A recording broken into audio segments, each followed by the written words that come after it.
Pois bem, vamos abrir a palavra do Senhor, 117ª mensagem de domingo. O tema desta manhã: no ápice da missão, a capacitação vem pelo derramar da unção. Marcos capítulo 14, versículos 1 a 11. Vamos abrir a palavra de Deus, o livro sagrado, nossa internet também. Você que está em casa, abra a sua Bíblia, acompanhe a mensagem aí com rigor, com atenção. Não desvie agora para nenhuma outra atividade. Temos uma hora importante pela frente, em nome de Jesus. Marcos capítulo 14, versículo 1, diz a palavra do Senhor: dali a 2 dias era a Páscoa e a festa dos pães ázimos, e os principais sacerdotes e os escribas procuravam como o prenderiam à traição e o matariam, pois diziam: não durante a festa, para que não haja tumulto entre o povo. Então, a partir desse momento aqui, Judas começou a procurar oportunidade para trair Jesus. Ele levou 2 dias, na contagem hebraica, o computo inclusivo, noite e noite, dia e noite. Ou seja, aqui era uma quarta-feira, já na sexta de manhã, Jesus estava sendo crucificado. Versículo 3: estando Jesus em Betânia, cerca de 3 quilômetros de Jerusalém, reclinado à mesa em casa de Simão, o leproso, veio uma mulher trazendo um vaso de alabastro, um vaso de cerâmica, com preciosíssimo perfume de nardo puro, e quebrando o alabastro, derramou o bálsamo sobre a cabeça de Jesus. Indignaram-se alguns entre si e diziam: para que este desperdício de bálsamo? Porque este perfume poderia ser vendido por mais de 300 denários e dar-se aos pobres. E murmuravam contra ela. Mas Jesus disse: deixai-a, por que a molestais? Ela praticou boa ação para comigo, porque os pobres sempre os tendes convosco, e quando quiserdes, podeis fazer-lhes bem, mas a mim nem sempre me tendes. Ela fez o que pôde, antecipou-se a ungir-me para a sepultura. Em verdade vos digo, onde for pregado em todo o mundo o evangelho, será também contado o que ela fez para a memória sua. Versículos 10 e 11. E Judas Iscariotes, um dos 12, foi ter com os principais sacerdotes para lhes entregar Jesus. Eles, ouvindo-o, alegraram-se e lhe prometeram dinheiro. Nesse meio tempo buscava ele uma boa ocasião para o entregar. Que esta palavra abençoe a tua vida. Aquieta o coração, vamos ouvir a voz de Deus. Pai amado, com temor e tremor, rogamos nesta hora para que o Senhor inspire e encha a boca do pregador com as tuas palavras. Senhor amado, aqui estamos não para ouvir uma plenária sabedoria humana. Não estamos aqui para perceber os talentos de um showman. Aqui o nosso interesse é sagrado. Aqui a atenção é voltada para Cristo Jesus, o centro do culto, o centro da adoração. Portanto, ó Pai, se o Senhor não falar e convencer e converter, nada pode ser feito. Então a obra é tua, a unção é tua, a glória também é. Fala-nos, Senhor amado. Abençoe a vida das tuas ovelhas, rica e abundantemente, com riquezas espirituais. É pela fé em nome de Jesus que nós oramos. E o povo amado de Deus diga amém e amém. Obrigado, amada pastora, louvado seja o nome do Senhor Jesus. Amada igreja de Cristo, família amada do Senhor, benditos, eleitos, amados e santos de Deus, para a glória do Senhor. Estamos no epílogo do ministério de Jesus. Estamos chegando aos momentos finais do ministério sacro-santo, poderoso, impactante, da vida daquele que, ao pisar no mundo, dividiu a história em antes e depois. Inclusive, hoje é dia 23 de outubro de 2022, depois de Cristo Jesus. Estamos chegando no final do seu ministério. Aqui é a abertura de eventos finais e que nós precisamos, com muita atenção e de forma acurada, mergulhar no texto para compreender coisas absolutamente fundamentais para a vida de um cristão. O que vamos ouvir nesta manhã é, por certo, o divisor de águas. Então note, primeiramente, nesse pano de fundo, chamamos de Sitzenleben, do alemão, o pano de fundo, que na primeira parte do relato da paixão de Cristo, está lá no capítulo 11 e 12, na entrada triunfal de Jesus, o conflito entre Jesus e os líderes judeus veio se acirrando cada vez mais.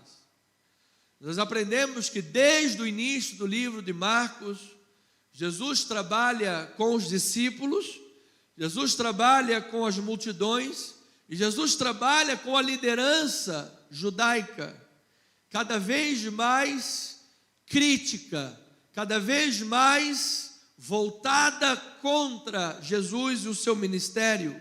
E desde o capítulo 11, esse acirramento é mais visível, é mais forte, é mais intenso. A batalha espiritual era grande, as críticas a Jesus eram severas, ao ponto de colocarem a pessoa de Cristo comparada a Beelzebu e colocarem em xeque a autoridade de Jesus, como se ele fosse um impostor, como se o mestre dos mestres fosse um impostor. E amados, se o nosso Senhor assim foi tratado, se Paulo depois foi tratado assim em Coríntios e em outros lugares, imagine nós. A batalha é grande, a luta é muito grande, a perseguição é cada vez mais visível, a apostasia é grande. Então o povo cristão precisa estar atento, o povo cristão precisa estar ressabiado, sobreaviso. O que tem acontecido à volta do mundo, as perseguições, as mortes. Esses dias, um dos grandes defensores da igreja perseguida partiu para o Senhor, para o seio de Abraão. E ele dizia: enquanto houver um crente perseguido, eu não estarei livre também. Amados irmãos, eu creio que Deus tem liberdade para o seu povo. E a maior liberdade começa com a verdade. E conhecereis a verdade, e a verdade vos libertará, amado. Que toda heresia, que toda mentira caia por terra perante a palavra do Senhor. Que não haja no mundo, em nenhuma esfera do mundo, não haja nenhuma paixão na vida de um cristão que esteja acima do cristianismo, que esteja acima dos princípios bíblicos. Nada pode estar acima da palavra de Deus, amado. Por isso, nós como igreja cristã, entenda o que o seu pastor está dizendo, Como igreja, como instituição, como povo de Deus, somos plural. Nós não assumimos nem partidos e nem assumimos candidatos. Nós não levantamos bandeiras a partidos e a candidatos. Nós assumimos princípios e valores espirituais. E você deve julgar quem é que defende os valores mais próximos da palavra de Deus. Isto é um exemplo do que isso toca na nossa vida. Às vezes a pessoa, ou então está orando, Senhor, é da tua vontade aquele jugo desigual. Não, amado, a palavra já determina.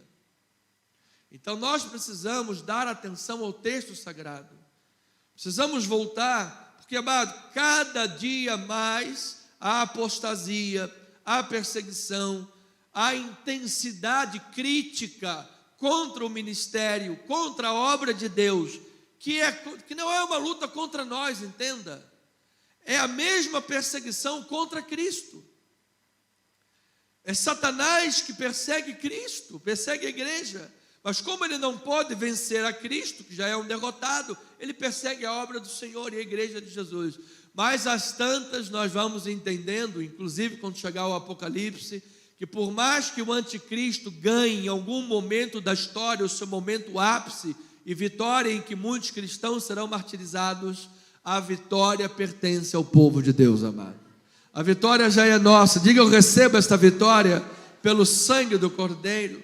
Então esses acirramentos acontecem nas diversas áreas. É na família. Jesus disse que nos últimos tempos filhos se levantariam contra pais, pais contra filhos, irmãos entregarão irmãos à sinagoga e às autoridades. Não é verdade? Hoje, em Israel, uma pessoa quando se converte, amado, muitas das vezes a família diz, agora você é de Jesus, então vira as costas para você. E está um movimento de judeus messiânicos crescendo, e eu creio que lá está nascendo o remanescente para a glória do Senhor, amado.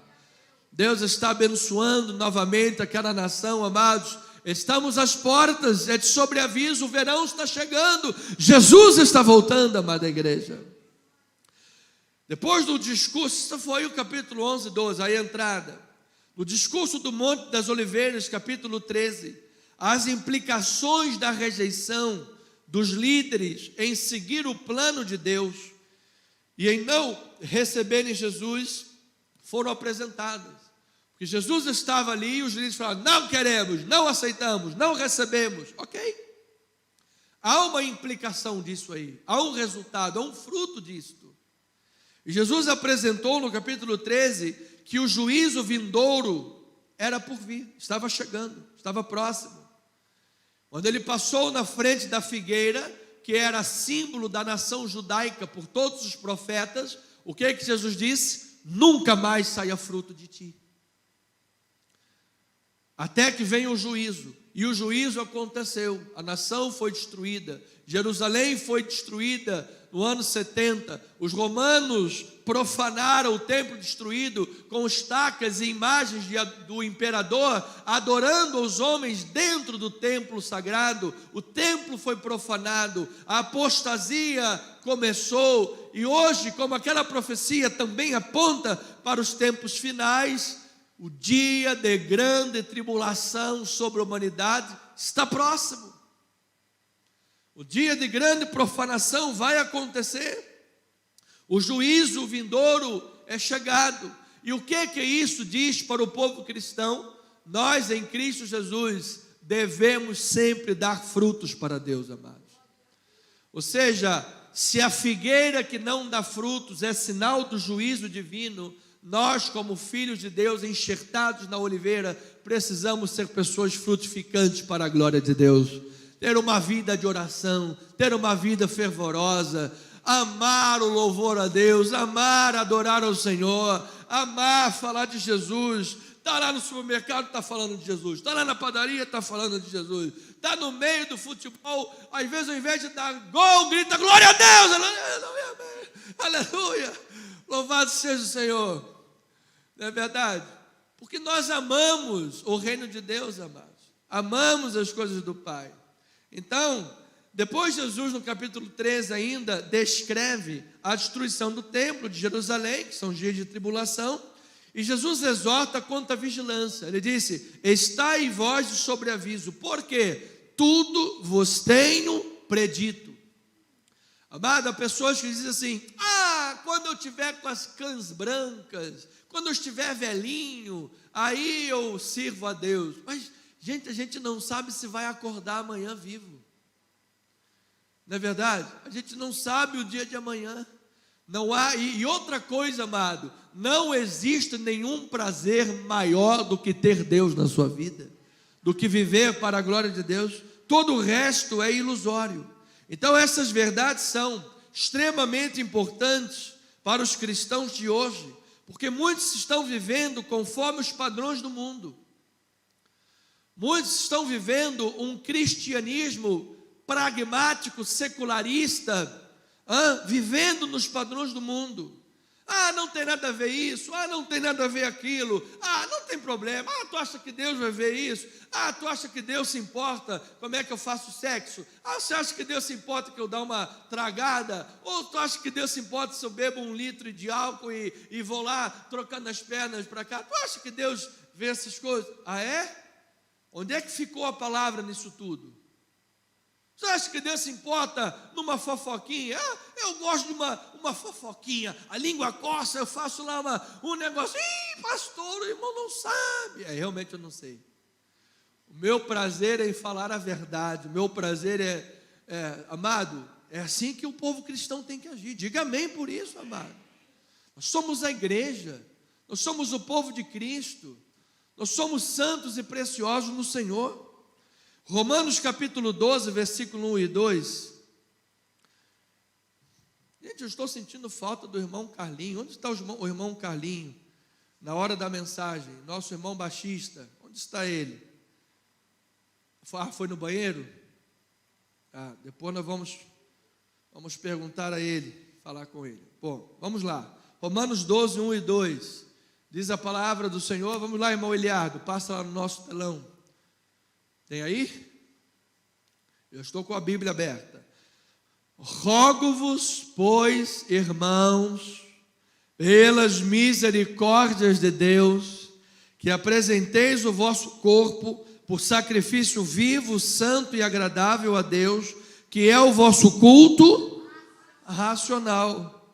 E não vos conformeis com este século, mas transformai-vos pela renovação da vossa mente, para que experimenteis qual seja a boa, agradável e a perfeita vontade de quem? De Deus. Você é um crente em Cristo Jesus. Eu declaro a tua mente conforme Deus, amado.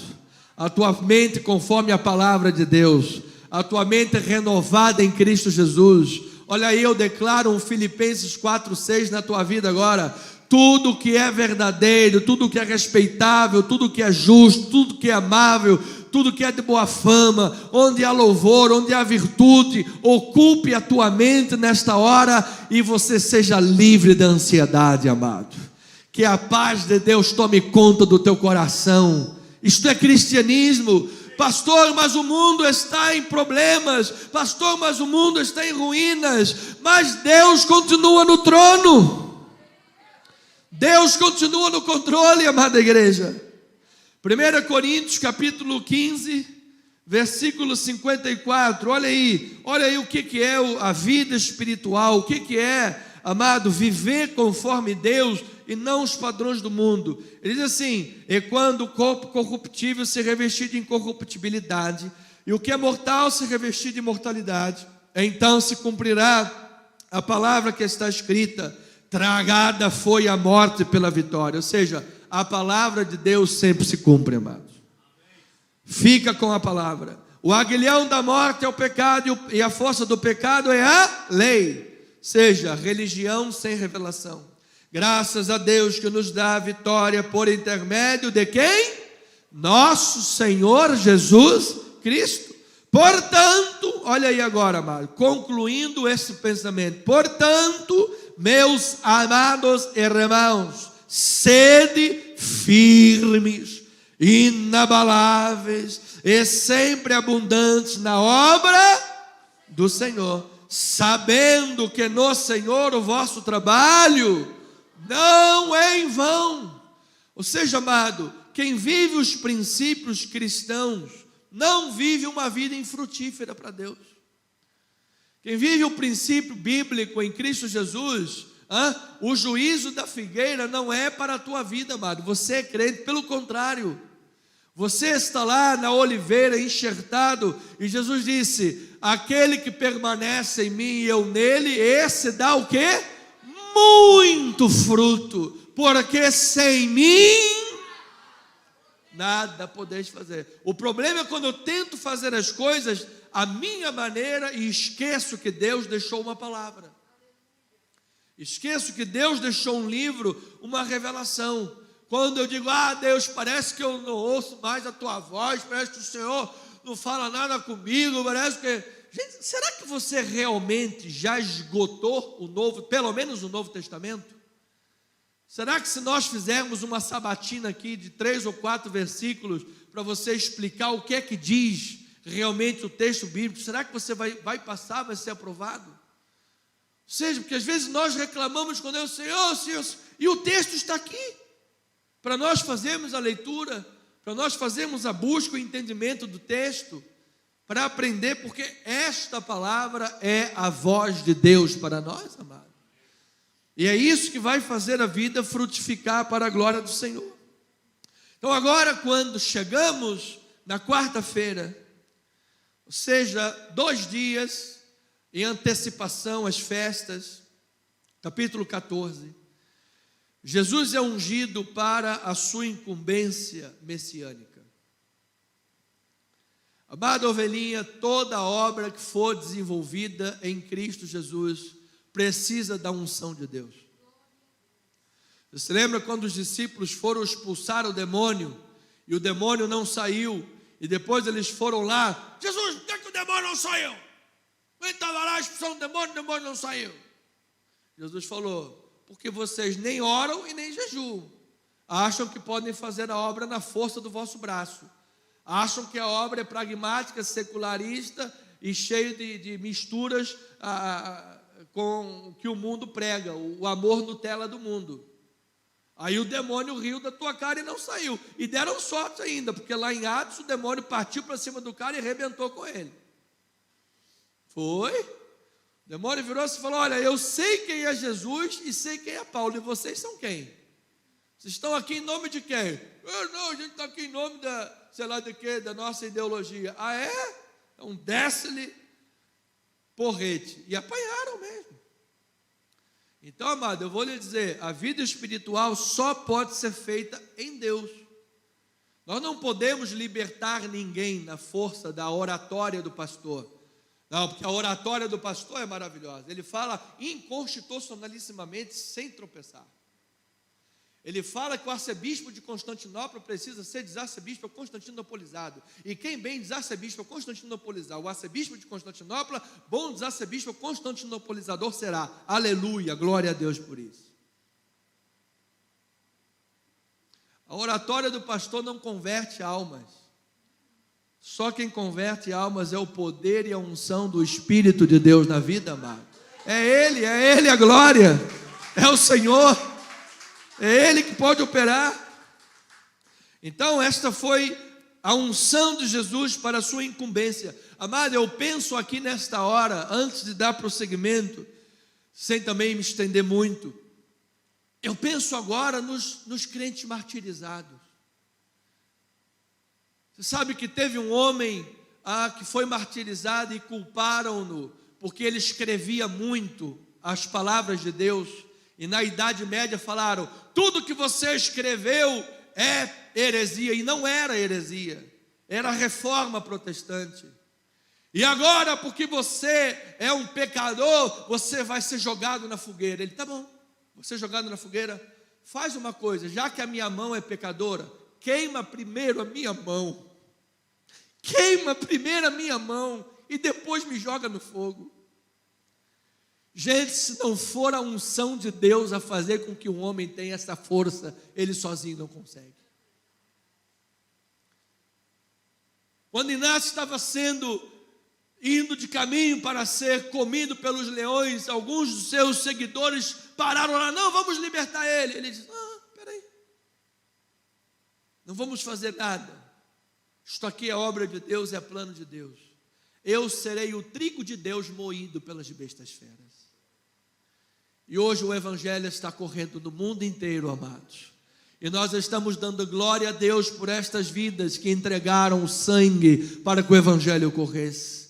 Por isso nós podemos dizer, amados, com um coração cheio de alegria, que o sangue dos mártires é a semente da igreja, amados. E foi o Espírito quem deu unção para essa gente. Basta você passar numa tela de televisão e você vê o leão comendo, e você vê a fogueira queimando, gente, dá até arrepios. Mas eu vou lhe dizer, amado, Deus estava com aquelas pessoas naquele momento, amado.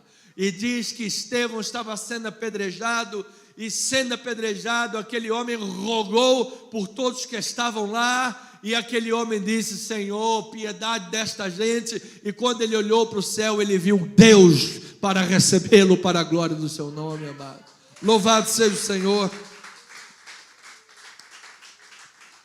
Então Jesus foi ungido. Depois, aqui no capítulo, na introdução do 14, no meio deste processo de Deus, o fracasso espiritual, especialmente de um discípulo, aconteceu.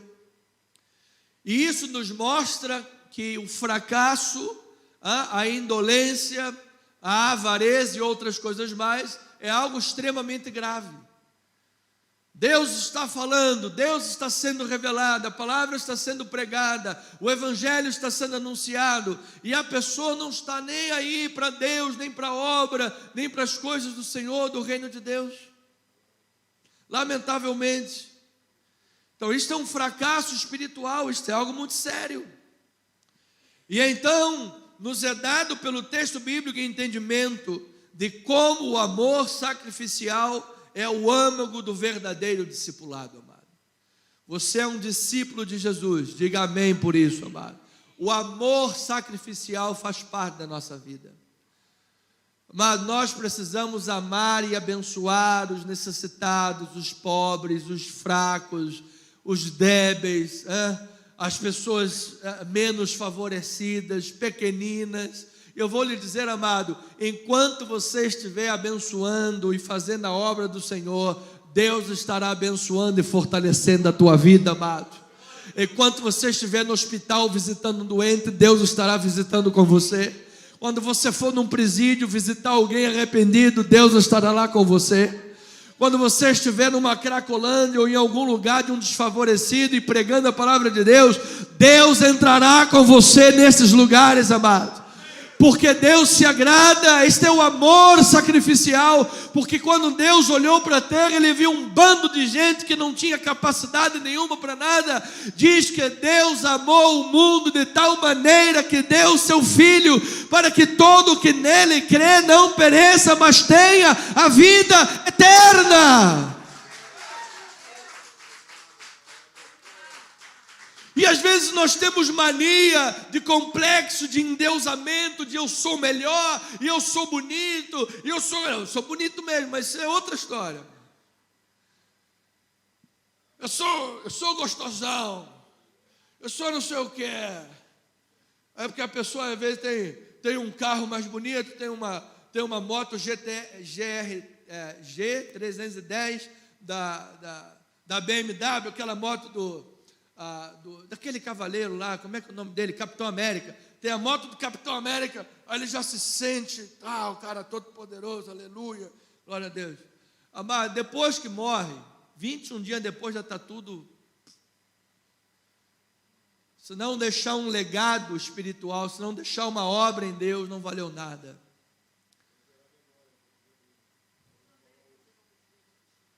Sim. Então, amado, o amor sacrificial, ele é tão lindo quando nós pensamos assim. Você quer ver como vai causar um bom sentimento no teu coração? Madre Teresa de Calcutá. Já vem um bom sentimento.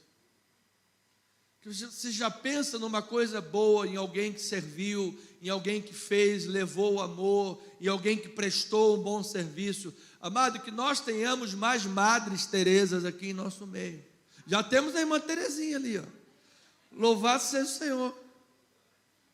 Louvado seja.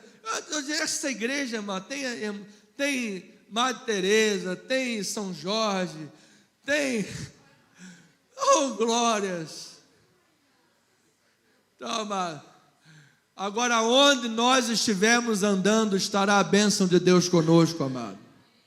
Então, a ideia central do texto nos apresenta que há questões cruciais ocupando o centro desta mensagem, que é a cena de abertura do momento final do ministério de Jesus. Ou seja, a cena de abertura que vai levar até o Calvário tem fatos cruciais que nós precisamos entender. O contraste entre a adoração da mulher e a traição de Judas, o reconhecimento por Jesus de que essa unção foi a quarta predição da sua morte.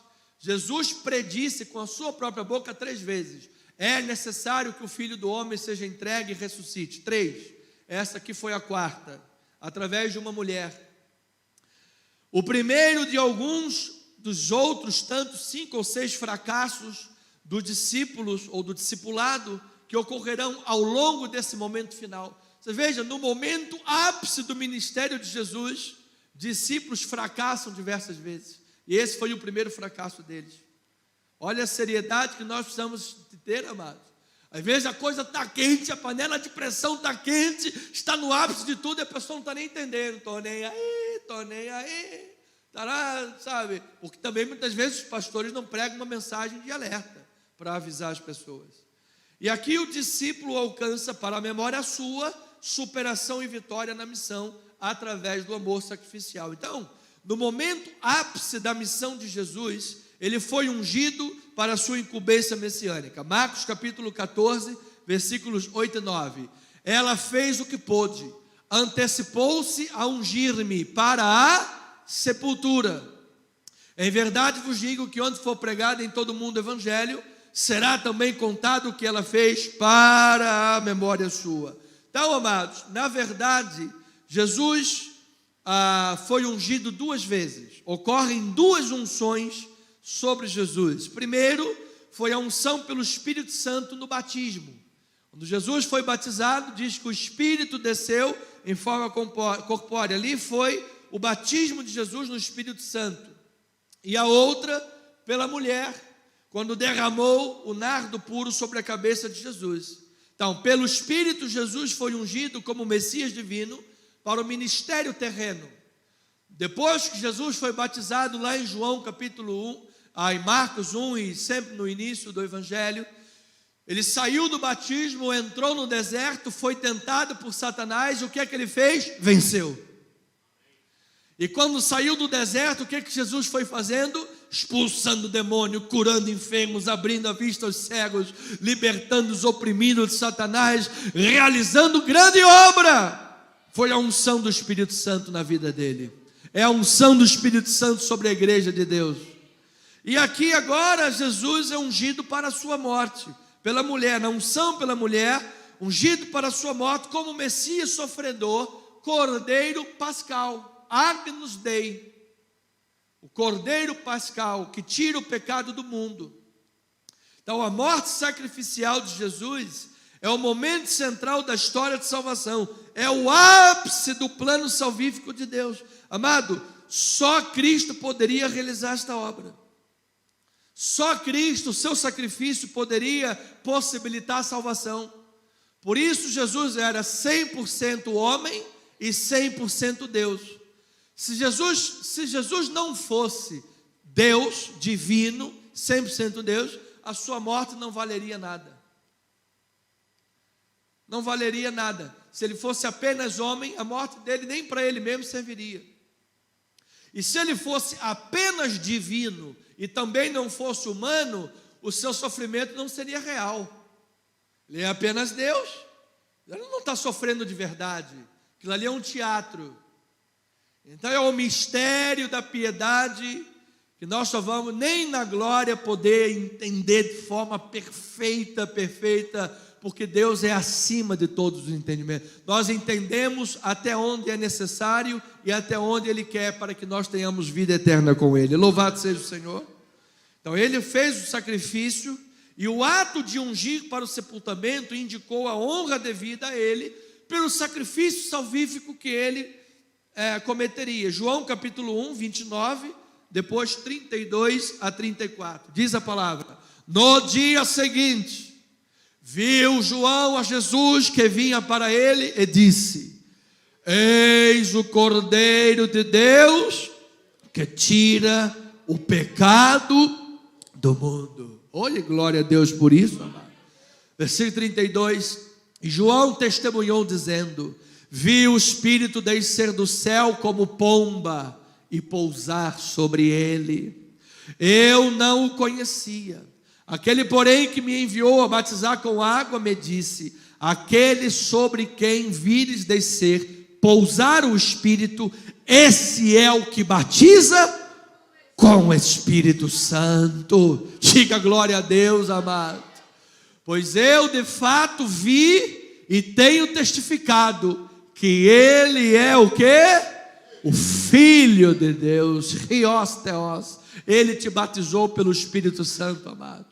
O dia que você conheceu Jesus, você foi selado, você foi ungido, você foi revestido, você foi batizado. O Espírito Santo veio habitar em você, amado. E não veio apenas uma parte do Espírito, veio todo o Espírito para a tua vida, amado. Ele diz que Deus não dá o seu Espírito por medida. Um pouquinho, dá uma perna, dá só um braço. Amado, você foi batizado pelo Espírito.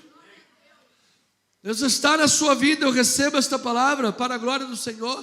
Então Jesus foi ungido, foi ali pelo batismo daquela mulher, ungido, batizado pelo Espírito e ungido por Maria para a sua obra messiânica. E eu sei que Deus tem muita obra também com os cristãos nesta terra, amado. Você é um pequeno Cristo neste mundo, você é um seguidor de Cristo, amado. E se você crê nesta unção do Espírito Santo, se você crê no batismo do Espírito Santo, se você crê na presença de Deus sobre a tua vida, se você crê que Ele está sobre você, amado, onde você andar, certamente não faltará a unção de Deus para libertar cativos, para curar enfermos, para declarar consolação àqueles que choram, para fazer a obra para a qual a igreja foi chamada.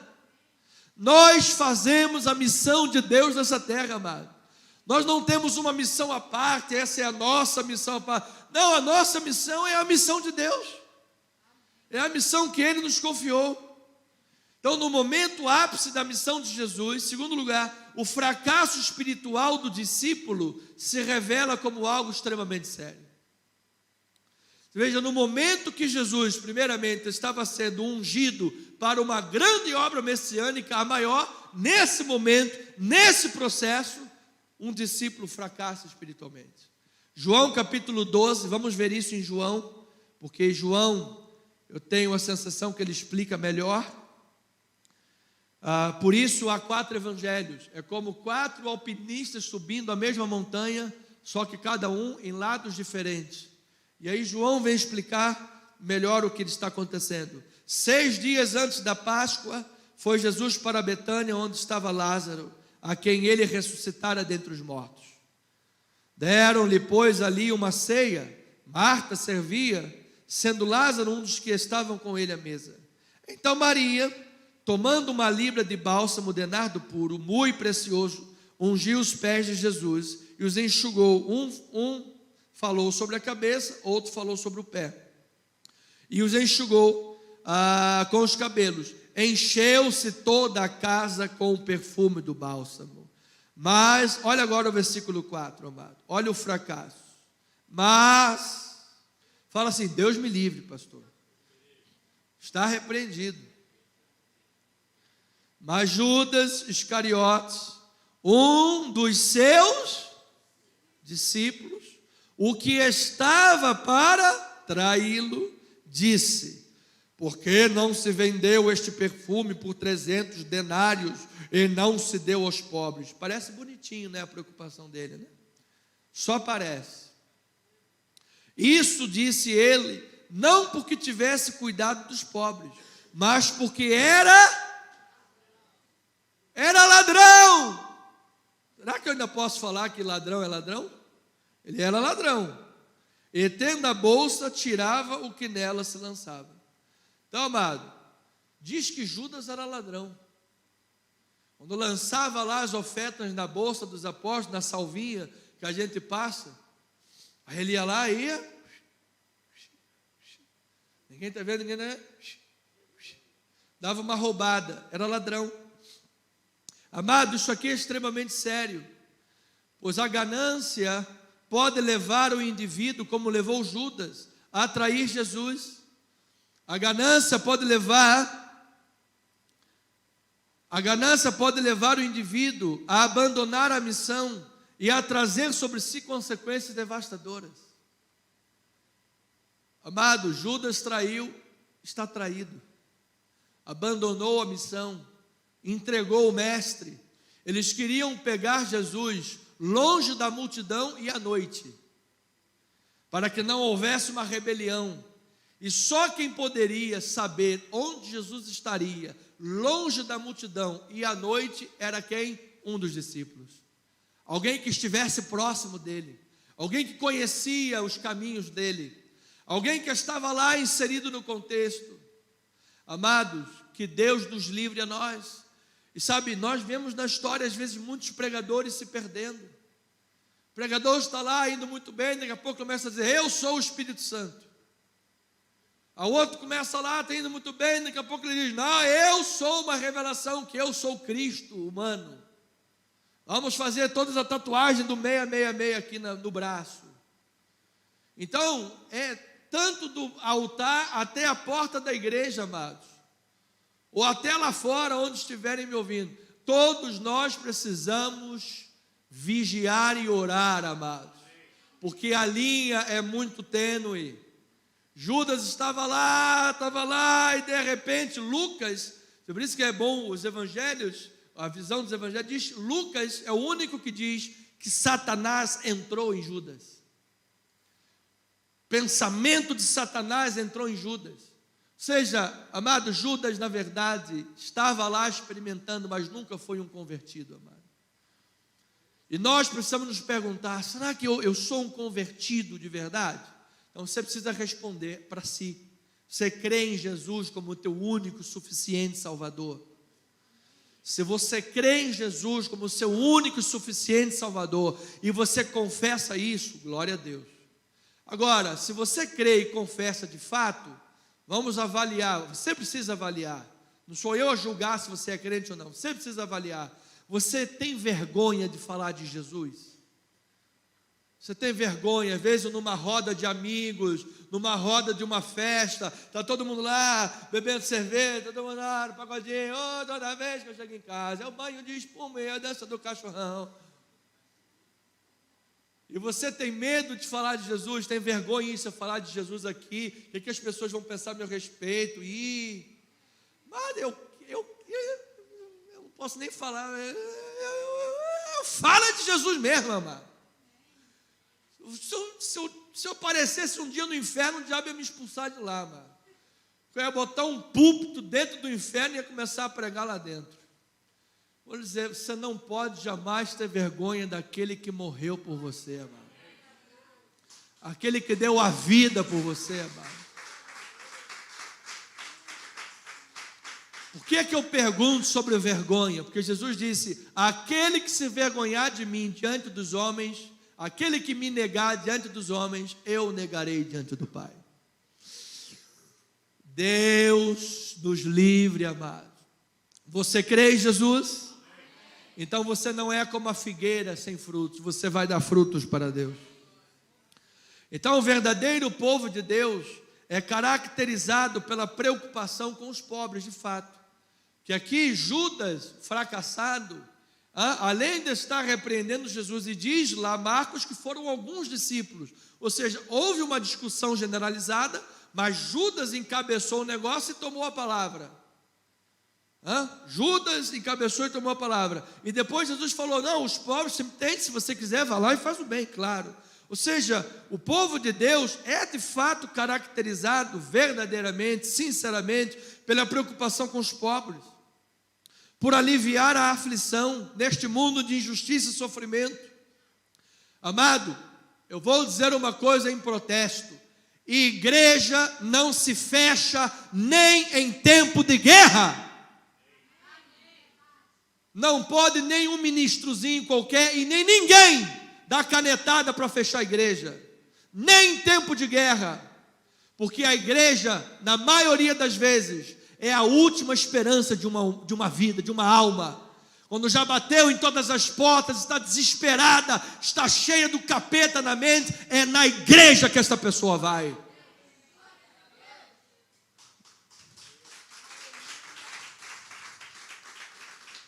Nós vamos gravar algumas horas de gabinetes pastorais aqui e vamos enviar para alguns ministros, para eles verem o que é gabinete pastoral, para ver se eles vão aguentar o tranco.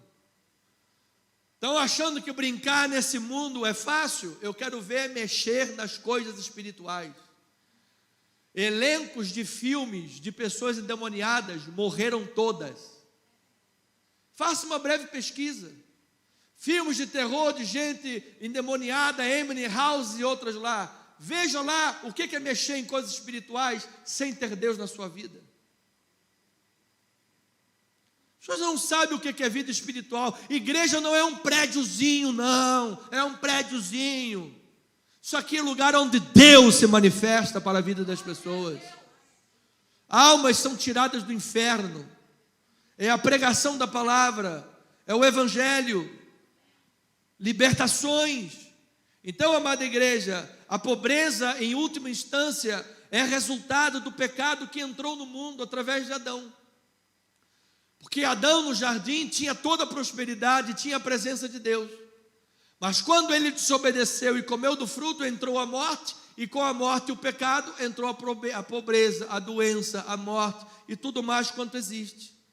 É resultado também do desejo insaciável de tomar para si aquilo que pertence ao outro. Judas, diz o texto, era ladrão, tomar para si o que pertence a outros. Por isso ele era um pobre financeiramente, espiritualmente. O Silvio Santos tem muito dinheiro. Vamos analisar aqui algumas ideologias, uma pelo menos, para você ver se é de Deus ou não. O Silvio Santos tem muito dinheiro. Esse dinheiro dele tinha que ser distribuído para os pobres. Parece bonitinho, né? Você quer ter o dinheiro do Silvio Santos, filho? Tenha o dom que ele tem. Seja o maior comunicador do mundo. Faça história. E saia do camelô de vender caneta para ser o maior apresentador do país. Aí você vai ter o dinheiro que ele tem. Agora, queres fazer o bem? Faça. Mas não queira tomar para si o que é do outro. Você estuda? Sim, então você vai tirar 10. Mas como é que você quer tirar 10 se você não estuda? Eu não posso ter aqui agora na sala uma nota desse regime, não posso. Porque aí quem não estuda vai ficar feliz. E quem estuda não vai estudar mais. No final das contas vai todo mundo ser nivelado na pobreza, porque ninguém mais vai querer estudar.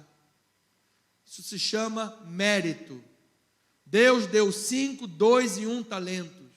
Semeia o talento que Deus te deu. Se você for fiel a Deus, amado, Deus vai te honrar, amado. Se você obedecer a palavra, Deus vai honrar a tua vida, amado. Se você ama a Deus de coração, amado, as coisas vão acontecer na sua vida. Ainda que com perseguições, porque disse Jesus que viriam perseguições. Jesus foi perseguido e foi crucificado, é o nosso mestre. Mas nós entendemos que a melhor coisa no mundo é ter um espírito doador. Por isso esse ponto agora é importante dizer isso, é você ser um doador. E aí assim eu digo, quando a igreja de Cristo no mundo estiver exercendo realmente o seu papel, nós acabamos pelo menos com boa parte da fome no mundo, amados. Porque onde a igreja de Cristo está, nós alimentamos um necessitado, nós recebemos quem está com frio, nós levamos amor, porque amor é prática. Amor é a prática. Foi isso que faltou a Judas. Então, dentro da missão de Deus, assim como foi com o povo de Israel livre do Egito, os pobres e escravos em nome de Jesus, pelo poder de Deus, hão de ser libertos dessas condições em nome de Jesus. Veja o que Jeremias 34, isso já era lei de Deus, 34:13. Assim diz o Senhor Deus de Israel: eu fiz aliança com os vossos pais, no dia em que os tirei da terra do Egito, da casa da servidão, dizendo: ao fim de 7 anos, libertareis cada um a seu irmão hebreu, que te for vendido e te houver servido 6 anos, e despiloás, o quê? Despedi-lo-ás, o quê? Forro. Mas vossos pais não me obedeceram, nem inclinaram seus ouvidos a mim. Não há muito havias voltado a fazer o que é reto perante mim, apregoado liberdade, cada um ao seu próximo, e tinhas feito perante mim aliança na casa que se chama pelo meu nome. Mudastes, porém, profanastes meu nome, fazendo voltar cada um o seu servo a cada um, e a sua serva, os quais, deixados à vontade, já tinhas despedido forros, e os sujeitastes para que fossem vossos servos e servas. Ou seja, amado, despedindo alguém da escravidão, da servidão como era, depois de 7 anos eu disse: faça-o com provisões. Assim como eu tirei vocês do Egito, vocês foram lá na casa do vizinho, estou indo embora, e os egípcios deram lá o ouro para vocês. Vamos, depois desse cumprimento de período, você vai libertar e vai dar condições de seguir a vida deles. Vocês o fizeram, estavam em obediência, mas de repente o olho cresceu, de repente o amor à minha palavra foi embora. O que vocês fizeram? Sujeitaram eles de novo, criaram problemas para eles de novo, para se apresentar como Salvador. Agora vão ser de novo nossos escravos. Amado, nós como cristãos não queremos ninguém nossos escravos para o resto da vida, nem escravo nunca.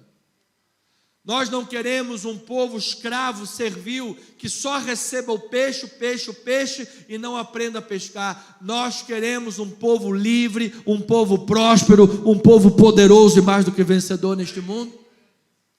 E como cristãos façamos a nossa parte, porque ouça o que eu vou lhe dizer, e qualquer teólogo que me ouça, preste atenção, a injustiça aos pobres foi um dos pecados primordiais que levou o povo ao exílio.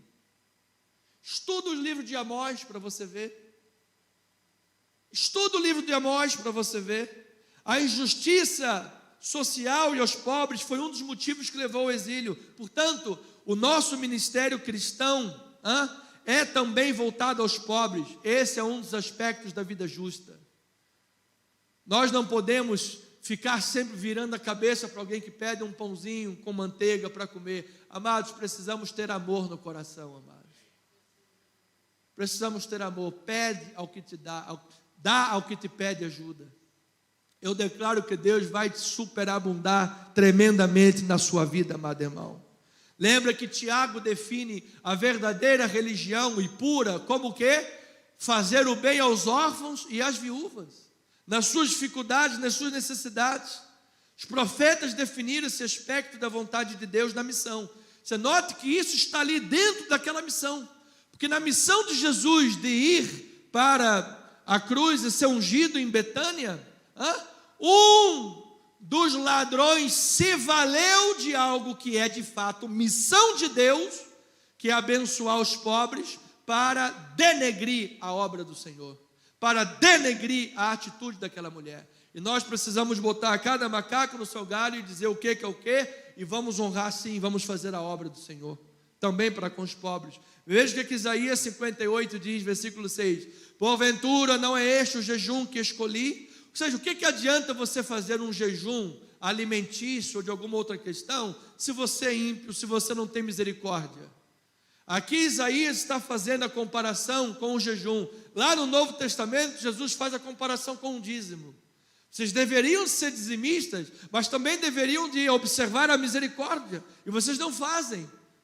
Seja, vocês são religiosos. O risco da religião é esse. Olha, eu jejum 50 dias, eu estou aqui já com uma úlcera, uma gastrite terrível, mas eu não abandono meu jejum. Legal. E como é que você trata o vizinho? Como é que você trata o pobre? Como é que você trata os irmãos na igreja? Aí ele diz: porventura não é esse o jejum que escolhi? que soltes as ligaduras da impiedade, desfaças as ataduras da servidão, deixes livres os oprimidos e despedaces todo jugo? Porventura não é também que repartas o teu pão com o faminto e recolhas em casa os pobres desabrigados, e se os vires nu, ou cubras e não te esconda do teu semelhante? Então romperá a tua luz como a alva, a tua cura brotará sem detença, a tua justiça irá diante de ti, e a glória do Senhor será a tua retaguarda. Versículo 9: então clamarás e o Senhor te responderá, gritarás por socorro e Ele te dirá: eis-me aqui. Se condição sine qua non, tirares do meio de ti o jugo, o dedo que ameaça, o falar injurioso, se abrires a tua alma ao faminto e fartares a alma aflita, então, meu filho, a tua luz nascerá nas trevas e a tua escuridão será como o meio-dia. O Senhor te guiará continuamente, fartará a tua alma até em lugares áridos e fortificará os teus ossos. Serás como um jardim regado e como um manancial cujas águas jamais faltam. Aleluia! Aleluia! E amado, eu posso dizer por experiência pastoral, às vezes você está precisando de uma palavra, você está precisando de uma força, de alguém, e aparece um necessitado, e aparece alguém precisando de uma palavra, e aparece alguém precisando de uma oração, e quanto mais você está servindo, e quanto mais você está se doando para Deus, a tua fonte, amado, é uma fonte de água que jamais vai acabar. Deus vai encher o teu tanque nesta manhã, amado.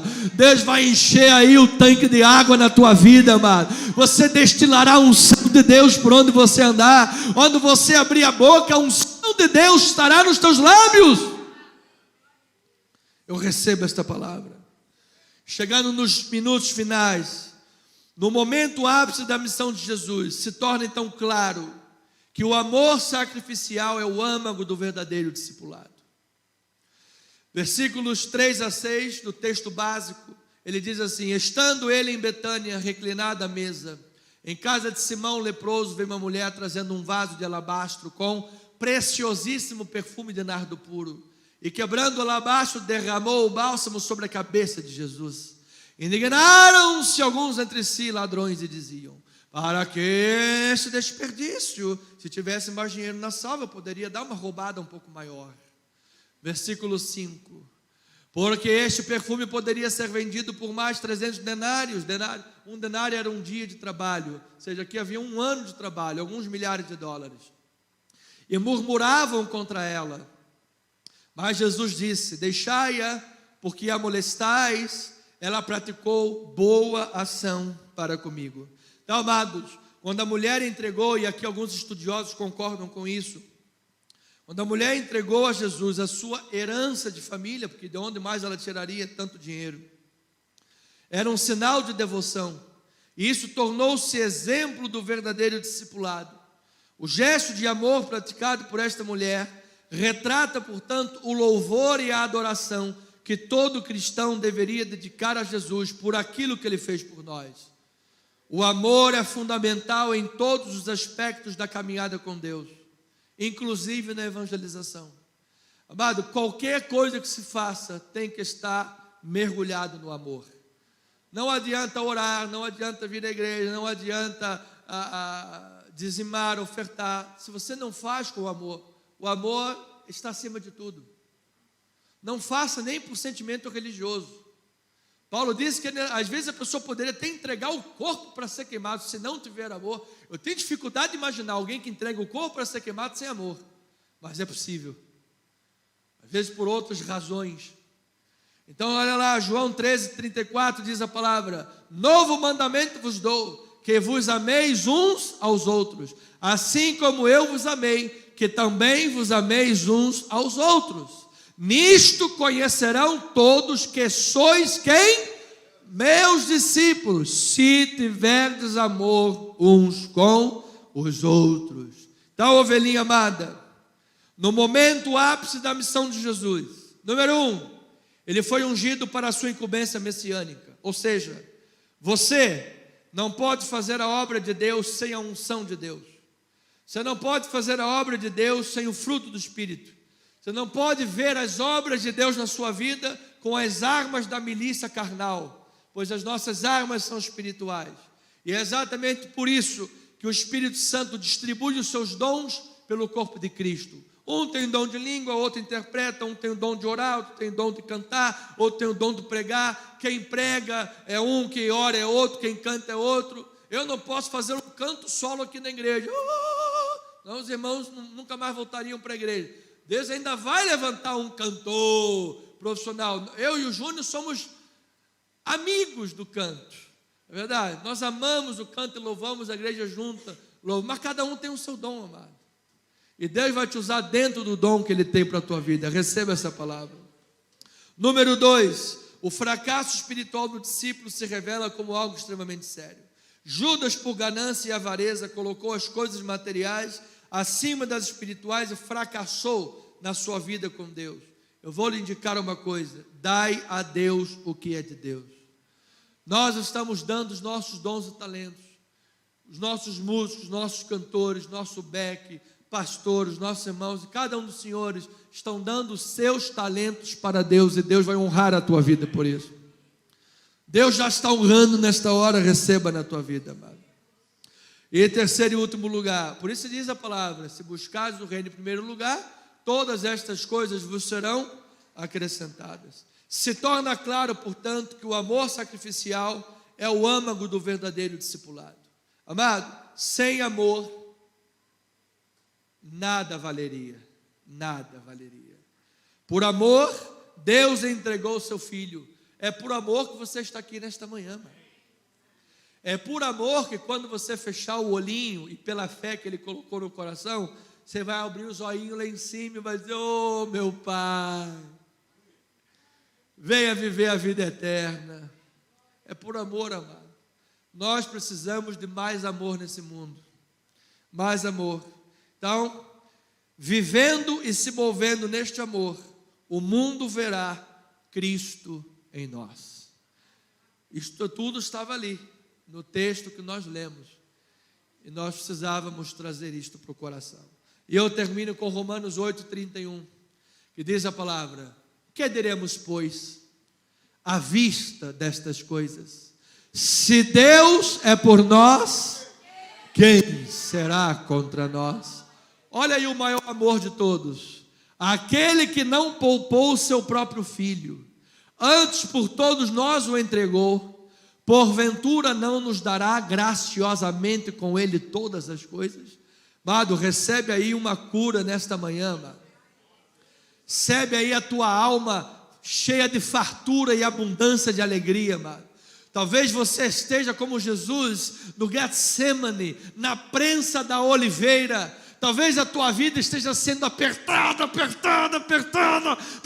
e você: Senhor, eu não sei de onde mais virá tanta força. É aperto de todo lado, é aperto de todo lado. O profeta Isaías disse que por amor você terá uma fonte de água que jamais falta na tua vida, amado. Eu já declaro que tu és mais do que vencedor em Cristo Jesus. Quem tentará acusação contra os eleitos de Deus? É Deus quem os justifica. Quem os condenará?